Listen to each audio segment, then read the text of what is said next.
Hi, everyone. Welcome to the University of Toronto Joint Centre for Bioethics seminar series. My name is Andrea Bianchi, and I'll be the moderator for today's session. Our speaker is Mahoganie Hines, and this seminar is entitled, Ought People with Intellectual and Developmental Disabilities, or PWIDD, be allowed to die in community-based group homes without CPR? Before I introduce today's speaker, I'd like to let you know that the seminar is being recorded. This lecture, along with other archived lectures, can be accessed through the Joint Centre for Bioethics YouTube page. The format of our seminar is a presentation by our speaker, followed by a facilitated discussion period. And before I introduce today's wonderful speaker, I do want to acknowledge this land on which I and the University of Toronto operates. For thousands of years, it has been the traditional land of the Huron-Wendat, the Seneca, and the Mississaugas of the Credit. Today, this meeting place is still the home to many Indigenous peoples from across Turtle Island, and I and we are grateful to have the opportunity to work on this land. So now it is my pleasure to introduce today's speaker. And first and foremost, I want to acknowledge that Mahoganie is our 2022-2023 Larry Liebrick Prize winner in ethics and end-of-life care. And that's certainly well-deserved from my perspective. So Mahoganie volunteers for time in various capacities, acting as the previous Registered Nurses Association of Ontario's Policy and Political Action, ENO, for the Palliative Care Nurses Interest Group for several years, and she currently serves as the president. She has sat on the inaugural executive board of the Canadian Palliative Care Nursing Association as the secretary-treasurer, and she is now the president-elect. Mahoganie is a previous past chair for the Palliative Care Consultants Network. And currently, she works as a clinical nurse specialist on the palliative care unit of St. Peter's Hospital in Hamilton. And she works as an educator for HPCO, Georgian College, and Brock University. Mahoganie sat on the expert panel of the RNAO's Best Practice Guideline End of Life in the last 12 months, Adults with Life-Limiting and Progressive Illness group in 2020. And advocacy is a cornerstone of her practice. Mahoganie has spoken at Queen's Park about the need for equity and accessibility for all to receive excellent palliative care through the development of the Compassionate Care Act, which in December 2020 reached royal assent and became law. Finally, Mahoganie has been honored with numerous awards for her practice.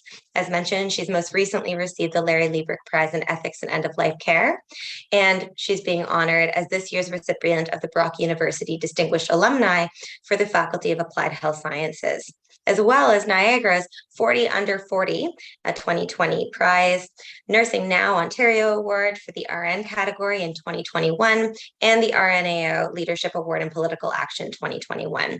And finally, the Dorothy Monte Scholarship in 2022. So she's accomplished a great number of things related to palliative care and ethics. And when she is not working, she also volunteers her time at the roller derby as a roller derby referee for the Niagara Roller Derby League. So lots of interesting things, and I'm confident that we are going to learn a lot from Mahoganie's presentation today. So on behalf of the JCB, Mahoganie, welcome to today's seminar. Thank you. Hello, everyone, and thank you so much for attending. I know it is late in the afternoon on a Wednesday, so I appreciate you all being here to have a chat. And let's get on with the presentation because we've got limited time and I always have lots to say. All right, next slide, please. So I thought I would begin with a disclaimer. So I am not someone who yet lives with a disability or disabilities and cannot fully realize the experience of those who live with disabilities. This talk endeavors to learn, explore, and look towards the efforts of evolution in bioethics and palliative and end-of-life care on how to better support those people living with intellectual and developmental disabilities throughout the course of life and death. I'm a registered nurse and I specialize in palliative care, as Andrea has so graciously introduced me. I am and was aware of the lenses through which I looked at the world when I came into bioethics. I came with the hope to learn about and to see the world through different perspectives. I thought I was coming into bioethics with a focus in addressing palliative care for people with substance use. I did, however, do a hard pivot from this to focus on learning better ways to support people living with intellectual and developmental disability. I'm grateful for those who have granted me the opportunity to work with this population and all those who love and support them. This presentation stems from my paper that I wrote in my master's program called Ought People with Intellectual Developmental Disabilities, PWIDD, be allowed to die in congregate-based or community-based group homes without CPR. And from this work, I have been invited to help and support the efforts through the provincial IDD Palliative Care Committee. A special thank you to my supervisors of my capstone project, so Bob Park and Andrea Bianchi, as well as the whole team at Community Living Port Colborne Wainfleet, and all of the amazing souls on the provincial IDD PCC committee. It is through these opportunities I've had the distinct pleasure to grow and learn about the inequities that exist for people living with IDD and aid in traversing them. My profound thank you to U of T, the Masters of Health Science and Bioethics program, for affording me the knowledge and tools to be able to navigate these complex situations, as well as giving me the space to dive deeper into this meaningful work. And finally, thank you to the JCB for giving me this opportunity to share such an important topic with so many. Next slide. So historically, people with disabilities have an extensive, complicated relationship with the healthcare system in Ontario. This includes those living with physical, intellectual, and developmental disabilities.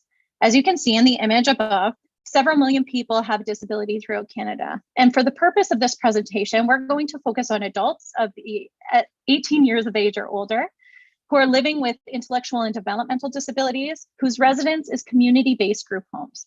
My premise is to ascertain whether they ought to be allowed to die in community-based group homes without CPR if they so should choose. Next slide, please. So Canada and Ontario have an extensive history of maligning and disvaluing people with intellectual and developmental disability. This is blatantly evidenced by the fact that it took until 2009 when the last institution for people with developmental disabilities was closed. This was an endeavor that began in the 1970s across Canada. Many of those institutions were overcrowded, understaffed, and underfunded. There are numerous first and second-hand accounts to speak to the atrocities that came from these institutions across Canada, including and not limited to accounts of neglect, various types and forms of abuse, isolation, and discrimination.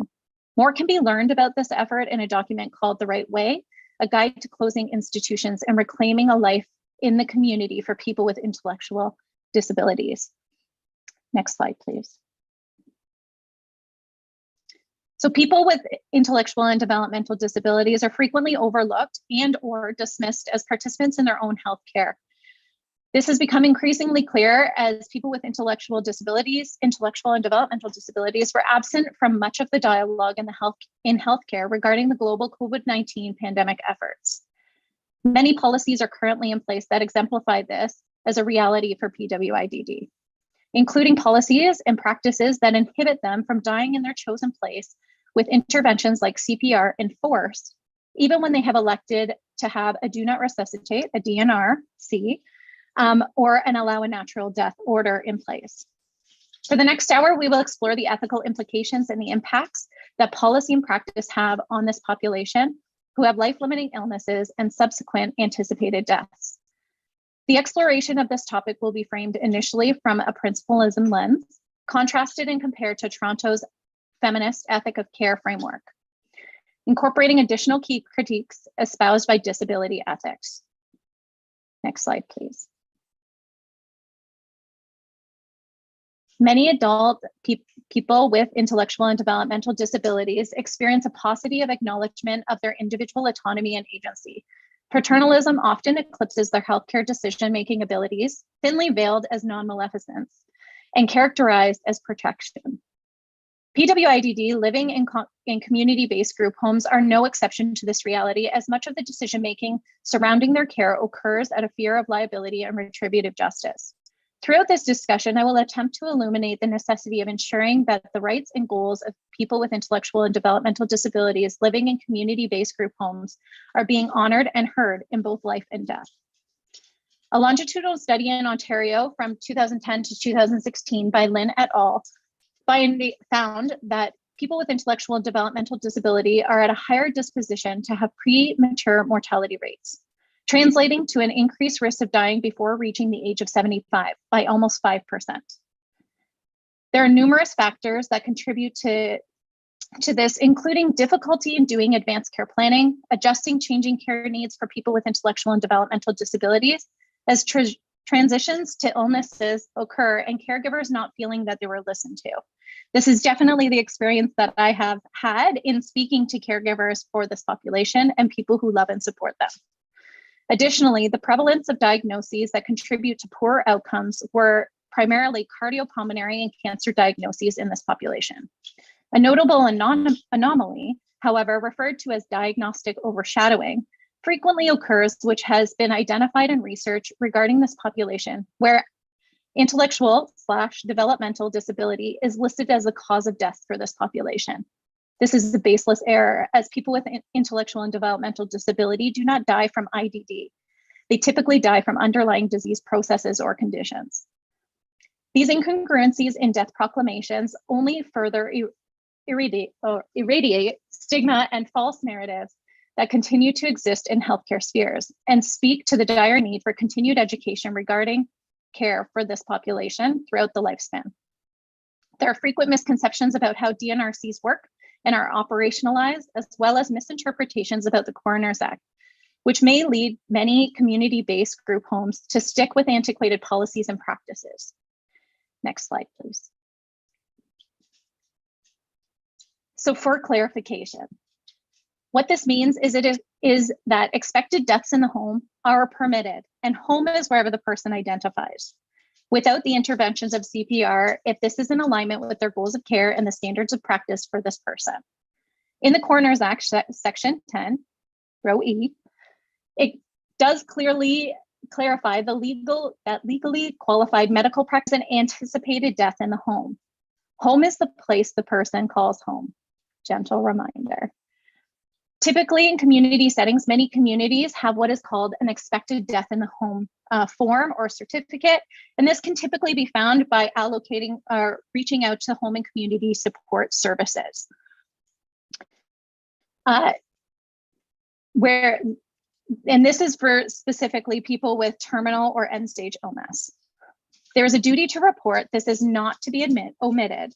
The death, however, normally this is done by internal reporting systems for the group homes. So there still is the duty to report, but absolutely people are allowed to die in their place of residence.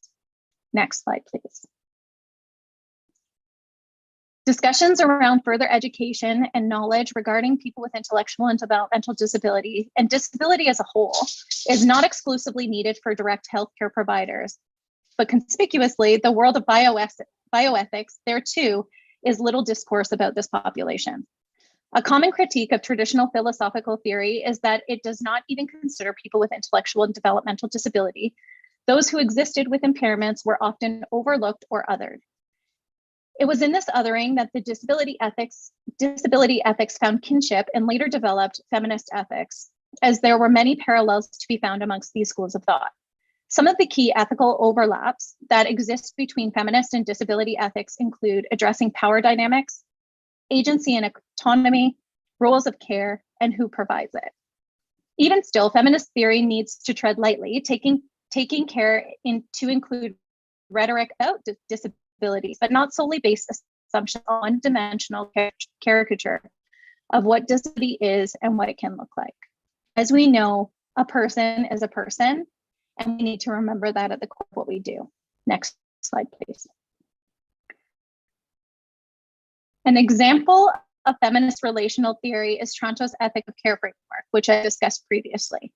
Toronto's Ethic of Care framework has 5 phases of care that are illuminated by corresponding moral elements that encapsulate the values of each phase.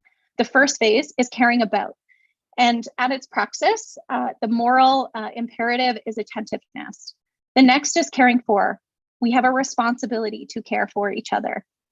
Third is caregiving. Do we have competence to provide care for others? 4 is care receiving, which means responsiveness. So how are the people that are receiving our care receiving that care and responding to it? And most recent addition to this has been added. It used to be 4 and now it is 5. And that is caring with, which is solidarity and democratic care. Toronto specifically addresses the need to evolve from obligation-based ethics, an example of that being principalism, to a more comprehensively caring lens of responsibility based ethics, like ethic of care, where the aims of those providing care shift from questions like what do we owe to others to how can we help? Clearly overlapping several disability bioethics aims with those of feminist ethic of care.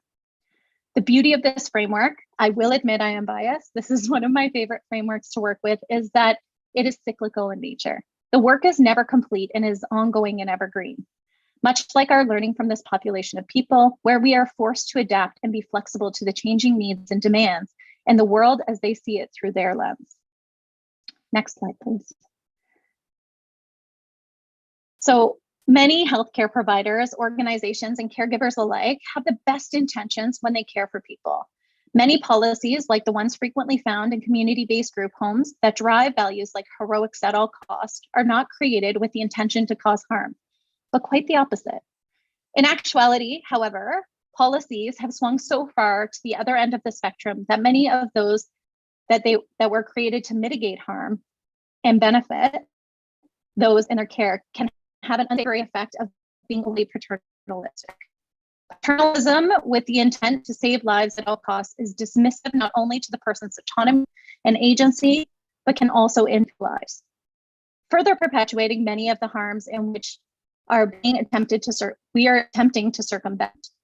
It is also it grossly ignores the reality of living and dying process. Death is not always an emergency. And as a palliative care clinician, I can tell you this for sure. Other ways to strive for beneficence in policy development where people with intellectual and developmental disability are dying from life-threatening illnesses are impacted could be breached from ethical care phases. Invite people who care about, care for, and care give for people with intellectual and developmental disabilities to the planning tables, as well as not forgetting to include people with intellectual and developmental disabilities themselves, the care receivers. It is critical to consider policy from multiple lenses, not only those who are primarily affected by them, but also for those that have to enact them. Having policies like heroics at all costs or CPR, even when a DNRC is authorized, when someone is anticipated to die from the natural progression of their diseases or illness, causes potential harm to all involved in the events, not solely the person with intellectual or developmental disability. Next slide, please. In the same vein, trying to mitigate harms and achieve non-maleficence for people with intellectual and developmental disabilities is an honorable undertaking, particularly so when one understands the historical context of how these populations have been and continue to be marginalized, abused, and blatantly overlooked. There are deep-seated scars of intergenerational trauma and genocide and other unspeakable atrocities that these populations have experienced. The pendulum has swung from the extreme of negligence to another extreme of paternalism, dare I even say saviorism, which has direct implications for care provision. At both ends of the spectrum, people with intellectual and developmental disabilities are left having too little to no power. There needs to be a middle ground sought. There are a multitude of harms that can occur from policies and practices like those enacted by many of the community-based group homes. Heroics at all costs that restrict the rights and agency of those that they are in servitude to. The harms can often extend well past people with intellectual and developmental disabilities to impact those that care for them as well. Moral distress is one of the harms that can come from such policies. Next slide, please. Now, one of my considerations is one of the main critiques from the feminist lens about the principalism is the hyperfixation on the individual as an autonomous, often isolated human. In feminist ethics, it is proposed that autonomy is relational, as humans do not do anything in isolation completely from other humans.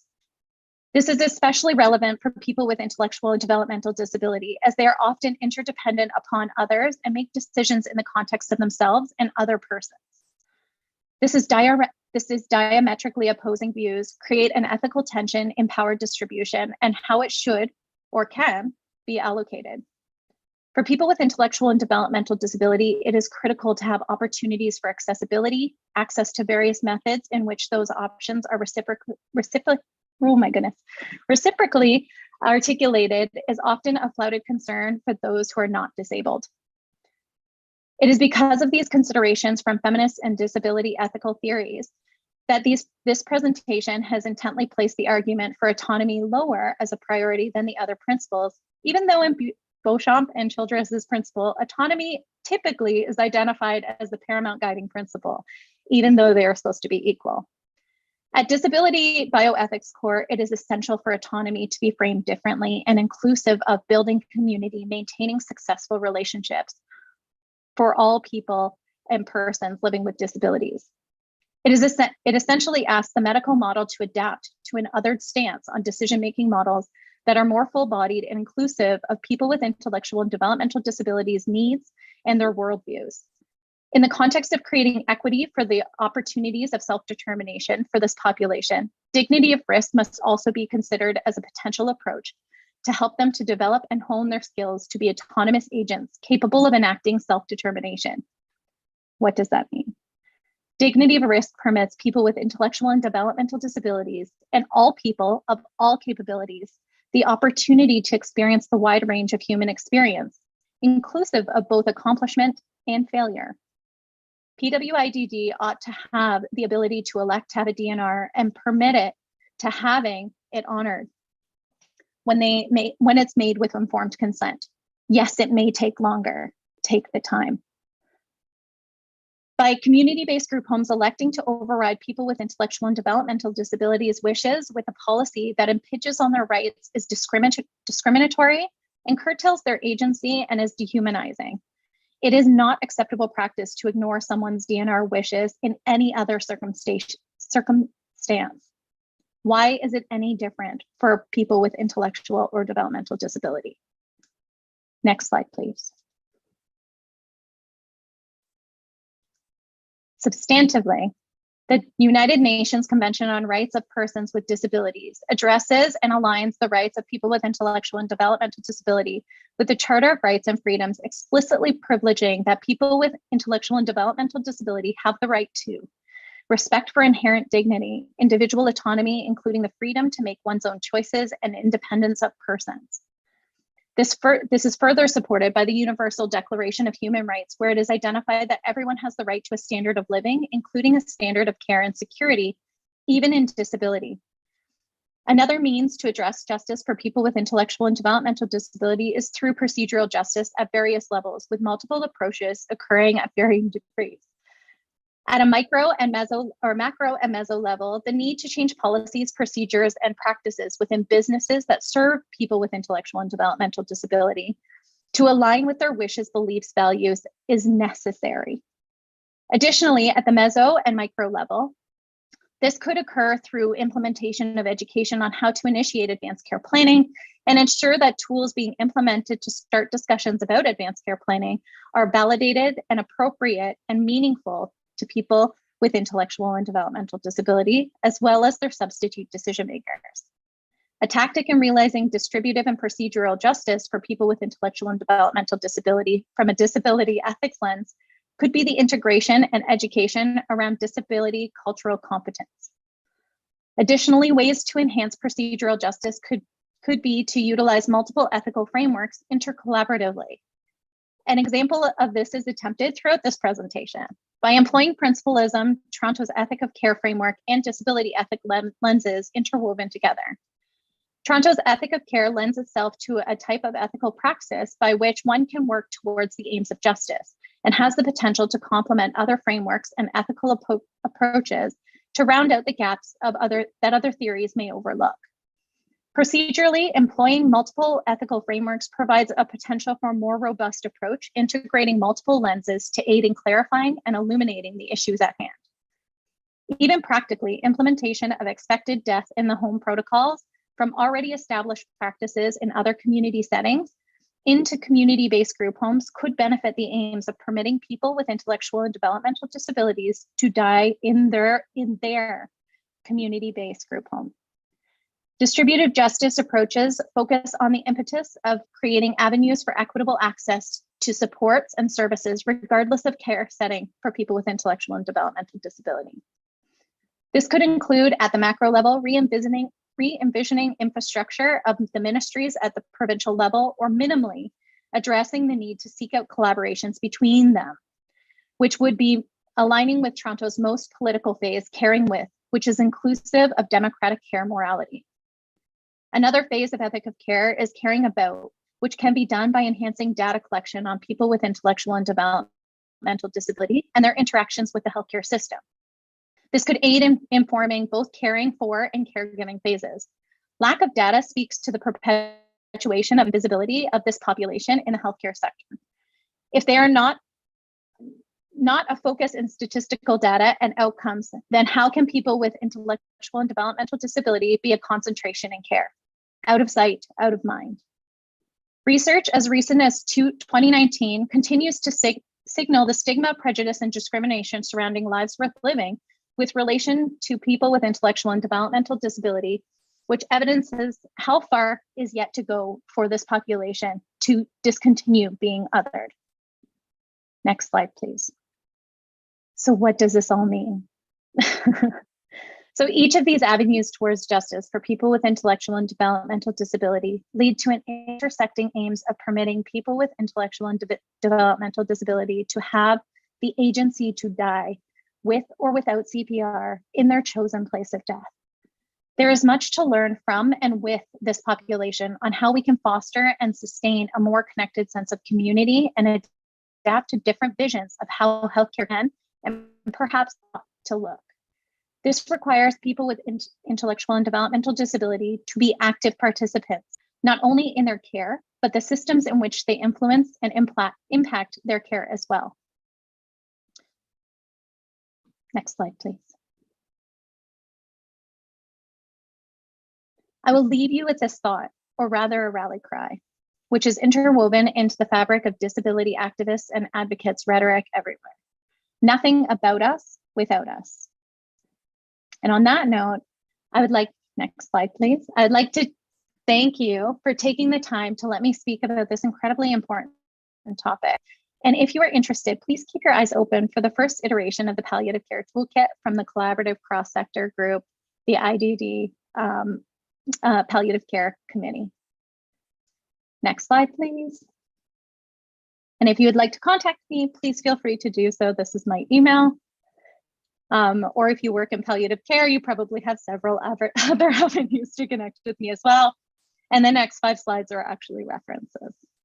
On that note, I just want to say thank you. Wonderful. Thank you so much, Mahoganie, for that really thoughtful presentation, for sharing your reflections, learnings with the community here. Much appreciated. And so on that note, we have lots of time for questions, which is wonderful. So I do want to encourage folks that if you have a question, please do put it into the YouTube chat or a comment for further reflections. Feel free to use the YouTube chat. And if you aren't logged into YouTube, or if you want to ask a question or pose a comment anonymously, you can send your question to jcb.ea@utoronto.ca. The email address has been posted in the chat for those of you who are joining YouTube right now. I know that there's a little bit of a delay sometimes with the questions. So I have some thoughts to get us started, and then I think there will be lots of questions and comments that are coming in a moment. So one of the questions that came up to my mind, Mahoganie, was on one of your earliest slides, you had a table where ethical tensions were highlighted on the right-hand side of the table, at least when I was looking at it. And so one of the points under ethical tensions, it stated autonomy versus supported decision-making. And you highlighted some of the challenges related to this principle of autonomy and spoke a little bit about how that principle is sometimes prioritized. And I was just hoping that you could share a little bit more about the tension with supported decision-making and maybe speak a little bit about how supported decision-making might look in practice in relation to autonomy. I would love to. So I'm really happy you asked that question, I have to admit. So when I talk about, I think that some of these are perceived tensions and some are real tensions. One of the perceived tensions is that autonomy somehow subverts supported decision-making. And there are supported decision-making models internationally. Australia has a really beautiful one for supported decision-making Western Australia has done some beautiful work for disability advocacy and supports, but supported decision-making models are really encountering people who are the person's trusted person, even if they may not fall within that hierarchy. So it seems like a tension because they may not be on the hierarchy per se. That being said, I think there's opportunity for people to have discourse and support, as long as we're reminding the people that are speaking on behalf of, and I'm air quoting, because really they should just be the microphone, right? So for some people, developmental service workers are an example of that aren't part of maybe the hierarchy, the natural hierarchy. They're not part of their family. They cannot be their power of attorney for personal care because they're within their care set, like their care setting, and they're employed for them, but they know them best. And they know what that eyebrow raised or that motion means, or those micro behaviors. So they can help us to interpret what that person is actually trying to tell us their wishes are. They also tend to know what the strategies are that are best to communicate with the person, whether that's writing on a board, whether it's making sure we're in a very quiet room, making sure we have great lighting, making sure that we have, their toy or what have you with them. And unless we give, like we start to be more flexible in our approaches, I think sometimes we miss the people that ask to have opportunities to advocate and support them in the ways that they know how to do it really well.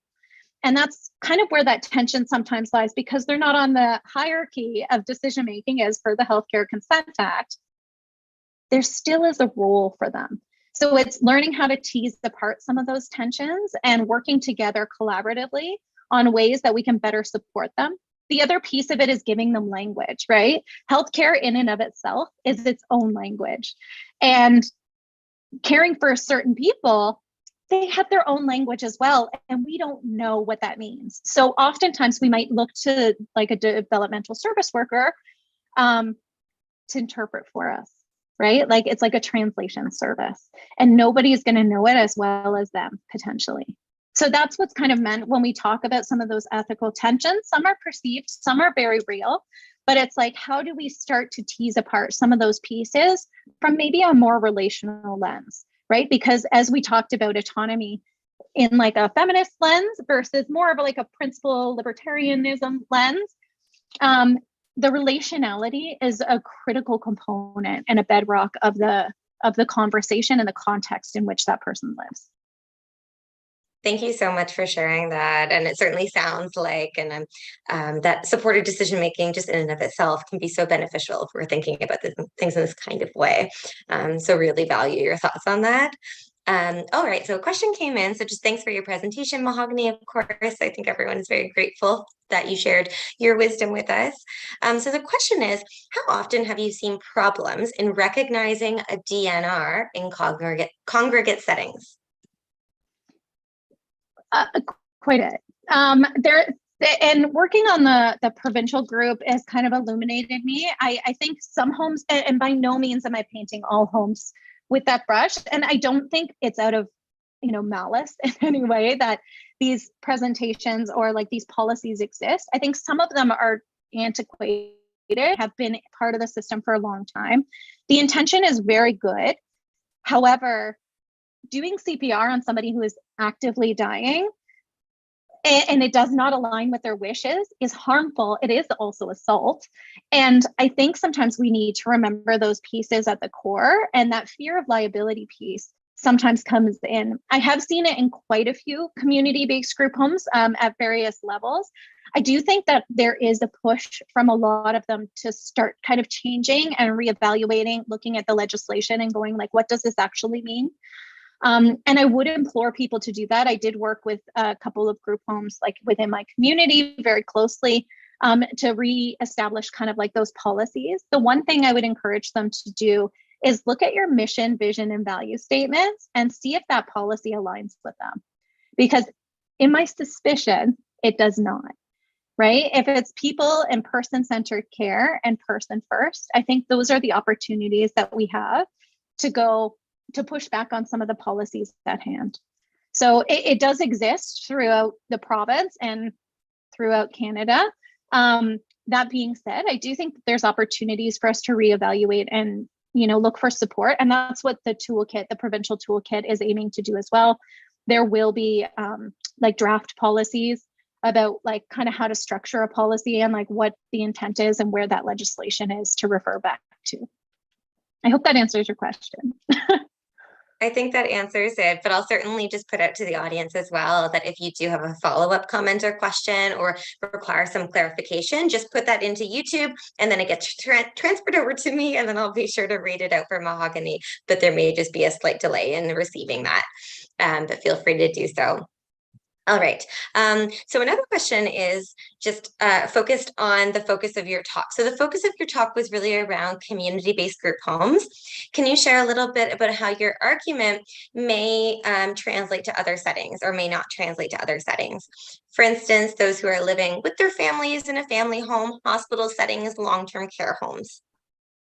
Yeah, absolutely. And like with regard to CPR and like do not resuscitate orders, or sometimes referred to as allow a natural death order, and getting that certification in community settings, like in people's homes in the community, even sometimes in like supported living, I find the policies are a little bit different in that sense. The reason that I focused on this area was because there was a direct ask from a community-based group home for me to support them in kind of the dialogue and looking through the legislation and supporting that piece.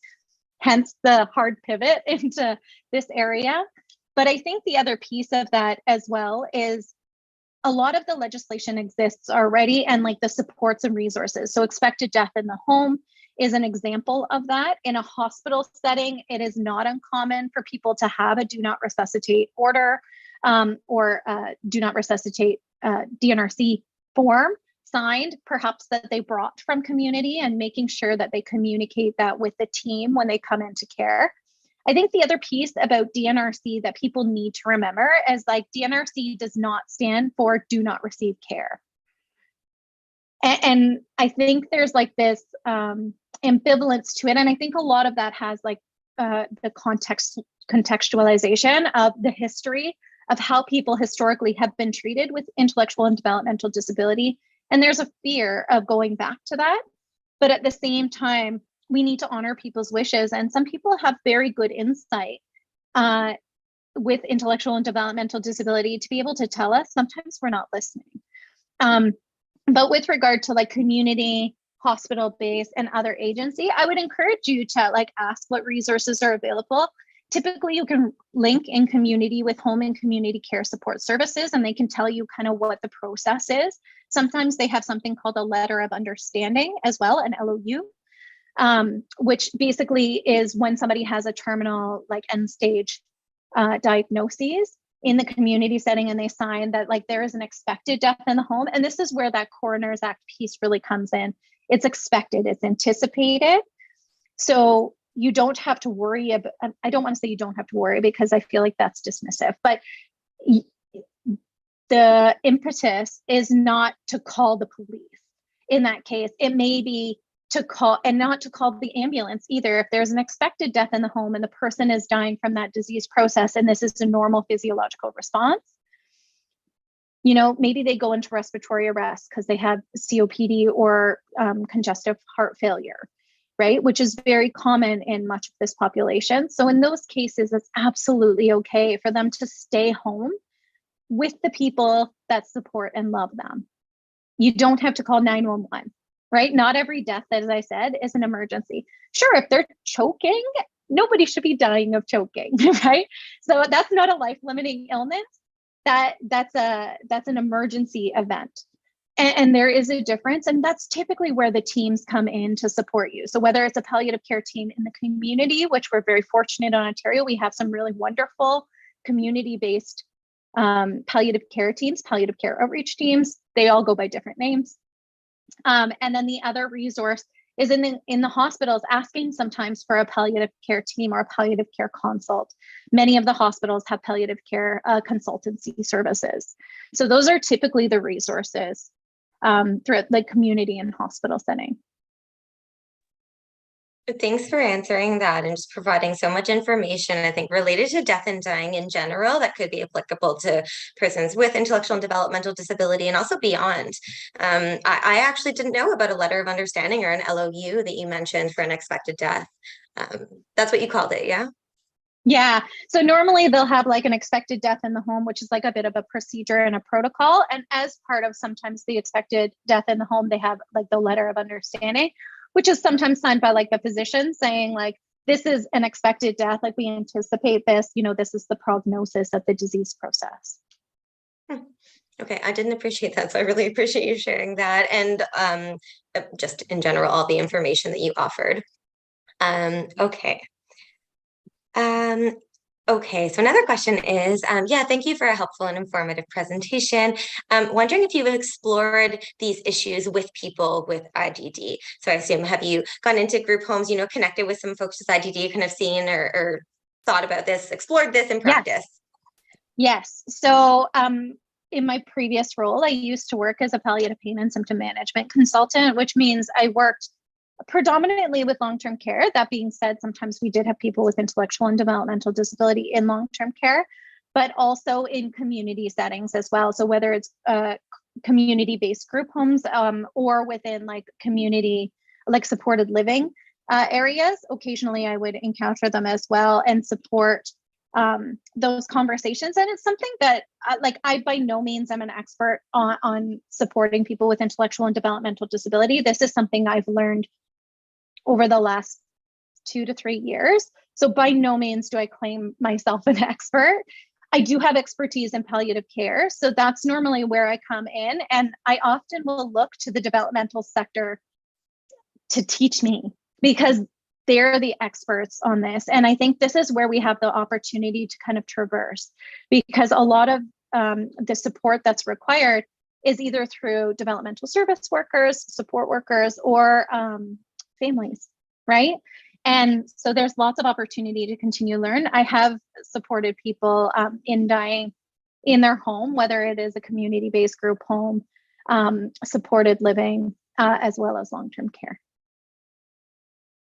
Wonderful. Thank you for that response. And just a reminder during your presentation, also right now, in terms of the varying ways that a home may be perceived by an individual, that a home may be a home with their family in the community. And I know this is something that you and I have spoken about a little bit in the past about the importance of kind of self defining, I suppose that. For sure. All right. Actually, I think there's a good kind of segue question just based on what you were sharing right now around connecting with folks in the home with IDD, the homes that you've worked in addition to family. And so the question is that you mentioned that people with intellectual developmental disabilities should be involved in conversations regarding their care. If a PWIDD does not have any capability to communicate or becomes distressed upon engaging in conversations with clinical teams, how should teams move forward? Back off. So initially, I think the big thing that we need to do is listen. People are telling us a lot of things, whether they're verbalizing it or whether they're showing it in other ways. I think we need to learn to listen. And as a healthcare provider, I acknowledge that I come in with a great deal of power and it needs to be acknowledged when I come in. And if they're telling me, or I can see that their support worker or their family member is saying, like, back off.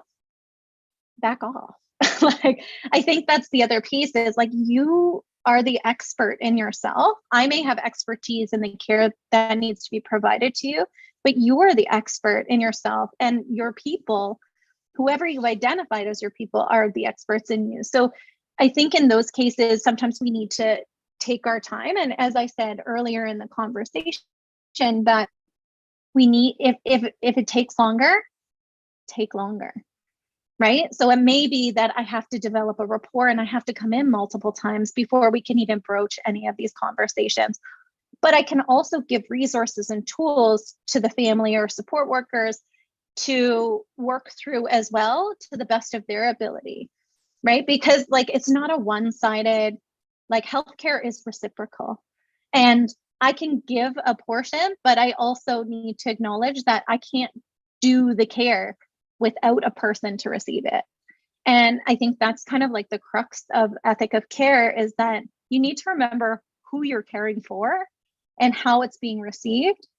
And people will tell you whether you're listening or not is another story. So I think in those cases, those are like the most helpful. The other thing is like, sometimes they'll give you cues. I remember going to see somebody in the community, and I was told to take my glasses off because they're like, they're going to take your glasses from you. And I was like, okay. And they're like, they may spit at you, they might bite you. And that was just part of how they communicated. And they're like, be prepared for that. And I was like, okay.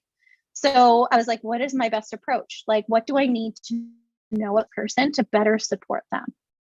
And those are the pieces that we take with us into the care that we provide. It's just good person-centered care. Honestly, like, it's what the core of nursing and healthcare is supposed to be, in my opinion. Yeah, I think there's something to your opinion there, but that's just my opinion. So thank you so much for sharing in relation to that question. And I know, do you have enough energy for one more question? Sure, always. Okay. I mean, I'll try. Okay, that's great. So this is just around some of the ethics principles, and just, you mentioned that autonomy is often prioritized in healthcare. It's this principle that trumps others. Is there another principle you think should be prioritized from your perspective for people with intellectual and developmental disabilities and end of life? Do we take them all into account?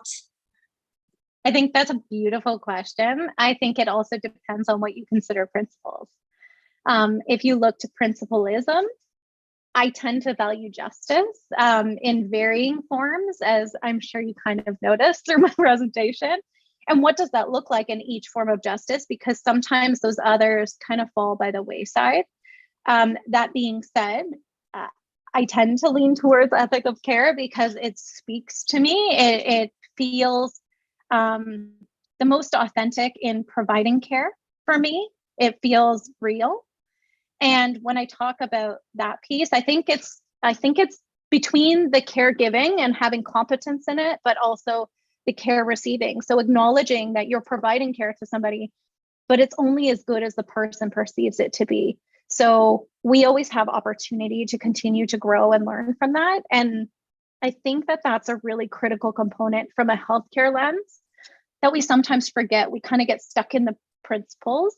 And like, I tend to lean towards like caregiving, caring for, care receiving. Like, care is at the core of what I do for a living. But also I'm a person. And I think trying to extrapolate those two into like tidy categories just doesn't happen. I bring who I am to work, but also I bring my work into who I am. And there is a reciprocity that occurs, like a reciprocal nature that does occur there. Thank you for sharing just in relation to the principles. Yeah, this idea around the importance of justice, but also bringing forward the ethic of care, this importance of reciprocity, kind of all that you do. Thank you. That was a wonderful response. Okay. Oh, and there's yeah, just a couple of comments actually that maybe we can end off with. So one is that I value the combination of theory, practice, and practical stories with advice. And I think this certainly speaks to what you have offered today, Mahoganie. So I'll just echo that comment, certainly. And someone else noted that there is a series of books beyond words. Oh, this is a great thing. Yes. I'm going to write it down. Yeah, it's actually a great, I've learned so much today. I've heard about this wonderful series as well, and it's for adults with IDD, authored by Professor Hollins and a colleague, including people with intellectual and developmental disabilities on a variety of subjects, including a series on death and dying. There are now also book clubs for people with IDD to read these books together. This might be a forum to discuss these difficult issues. And whoever has put that in the chat, just thank you so much. I think that's well received, and great information for both Mahoganie and myself. So thank you. Looks like I've got some reading to do. Thank you. Likewise. So that's wonderful. All right. If there are any final comments or questions, then I encourage anyone to get them in. But otherwise, I think we've had a wonderful conversation with some really thoughtful questions and really wonderful responses, Mahogany. So thank you for taking your time and sharing your insights with us. Really appreciate it. And I suppose reluctantly, I will say that it is probably time to draw today's seminar to a close. We've had great conversation and so much learning to be had. I do have a couple of announcements to make before we thank our speaker. And so just to note that our next seminar will take place next week on October 18th at noon. And this will feature the 42nd annual Philippa Harris Lecture on Bioethical Issues in Cancer Care. The lecture is titled Cancer and Severe Mental Illness, Navigating the Syndemic Challenges. And also to note, to sign up to receive our weekly seminar reminder and event digest emails, please email jcb.info@utoronto.ca. And I believe this is going to be put into the YouTube chat in a moment. And now finally, I just want to thank you times a million, Mahogany, on behalf of all of us at the JCB, anyone who is in attendance today or who will inevitably watch this archived recording in the future to learn. Thank you for your presentation, for sharing your insights, your expertise, your knowledge with us. Thank you. Thank you for giving me a platform. Take care, everyone. Thank you.